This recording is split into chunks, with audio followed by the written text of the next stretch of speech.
دیکھیں ان میں آپ کو 10 والے بھی ملیں گے اور اکلوتے بھی ملیں گے. تو یہ بہت اہم پوائنٹ کی بات ہے, اس کو سمجھیں کہ جب میں نے بتا چماٹ مار دوں گا میں اگر تھوڑا سا پیچھے رہوں, مذاق کر رہا ہوں, تو یہ ایسے یوں کر کے نا بیٹھا ہوا ہوتا ہے یوں کر کے, تو مجھے کسی بات پہ غصہ آتا تو میں نے کہا ایسا نہ ہو آپ کو لگا دوں میں کھینچ کے. تو کیا کہہ رہا تھا یار میں, ہاں ایک گورے نے یہ بات لکھی ہے اور بالکل صحیح لکھی ہے. ایک گورے کی بتاؤں گا اور ایک سانولے کی بھی بتاؤں گا, یعنی اپنی, ہم لوگ سانولے ہیں نا, نہ ادھر کے نہ ادھر کے, ٹھیک ہے نا.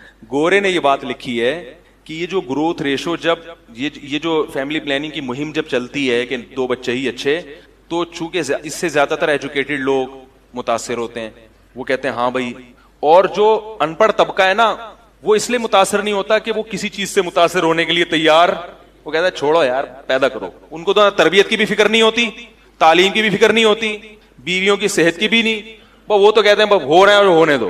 نتیجہ کیا نکلتا ہے, جو نیچ اور گھٹیا خاندان ہے نا ان کا ریشو بڑھ جاتا ہے, اور جو اچھی فیملیاں تھیں وہ آبادی کا تناسب کم ہو جاتا ہے. چور اچکے بولو بھائی زیادہ ہو جائیں گے, تو چور اچکوں کو نہ بڑھنے دو. کیا خیال ہے, جو اچھے فیملی, اگر آپ سمجھتے ہو کہ ہم اچھے خاندانی لوگ ہیں تو پھر آپ کو اپنی نسل بڑھانی پڑے گی تاکہ آنے والی امت کو کیا ہو, فائدہ ہو. یہ گورے کی بات ہے. اب ایک سانولے کی بھی سن لیں. سانولا یہ کہتا ہے کہ گروتھ ریشو روکنے سے لڑکیوں کی پیدائش کا ریشو بڑھ جاتا ہے اور لڑکوں کا ریشو کم ہو جاتا ہے. یہ بھی ایک حقیقت ہے, کیونکہ جب ہر ایک کو 2 چاہیے تو پھر اس میں ایک لڑکا لازمی چاہیے. جس کو لڑکا نہیں ملا تو لڑکی ہوتی رہے گی, ہوتے 6 بیٹیوں کے بعد ایک بیٹا ہو گیا تو وہ بریک لگا لے گا. جس کے لڑکا ہو گیا وہ 2 میں ہی لگا لے گا. تو لڑکیوں کی تعداد تو 6 8 پہنچے گی, لڑکوں کی تو یہ نیچرل جو ریشو ہے نا لڑکے اور لڑکیوں کا, یہ کیا ہو جائے گا, خراب ہو جائے گا, ڈسٹرب ہو جائے گا بہت بری طرح. پھر بیٹیوں والے پھریں گے رشتے تلاش کرتے, ہائے وہی مل نہیں رہا, ہائے یہ نہیں ہو رہا, ہائے وہ نہیں ہو رہا. زنا بھی پھیلے گا معاشرے میں, یہ ہو رہا ہے. انڈیا اور چائنا کا میں کئی دفعہ بتا چکا ہوں کہ وہاں لڑکیوں کا ریشو کم کیوں ہے, حالانکہ وہاں بھی فیملی پلاننگ ہے, اس لیے کہ وہ ماں کے پیٹ میں بچی کو, تو یہ ظلم کرو گے تو پھر تو ہوگا, لیکن اسلام اس ظلم کی اجازت نہیں دیتا. بچی کو پیٹ میں مار نہیں سکتے. تو یہ بھی ایک ٹینشن ہے. جب پہلے بڑھتا تھا نا گروتھ ریشو, پہلے لوگ جانتے نہیں تھے, تو کیا ایک خاتون کے 6 بیٹیاں ہو گئیں تو دوسرے کے 6 بیٹے ہو گئے, کیا خیال ہے. تو وہ بھائی اس کے 6 بیٹیاں بوجھ نہیں بنتی تھی, بھائی وہ ان چمونی آپا کے بھائی وہ 6 بیٹے اللہ نے اس کو دیے, اور وہ دوسری آپا ہیں ان کے کتنے بیٹیاں ہی بیٹیاں ہو رہی, تو کوئی بات نہیں, ان کے 6 بیٹیاں, ان 6 بیٹے سے ہو گئی شادی. اب کیا ہو رہا ہے, ان کے 6 تو ہو گئی لڑکے کی لالچ میں, ان کے بیٹے 1 2 سے زیادہ نہیں ہے, تو کدھر کس کو پہنائیں گی بھائی یہ بیٹیاں, نہیں آ رہی بات. تو یہ باتیں آپ کو میڈیا نہیں بتائے گا میرے بھائی, یہ باتیں آپ کو مولوی کے علاوہ, بولو بھائی, کیونکہ مولوی صاحب کو تقریر کے پیسے نہیں ملتے. اور پھر بھی خواتین نے اگر نیگیٹو کمنٹس کرنے ہیں تو دل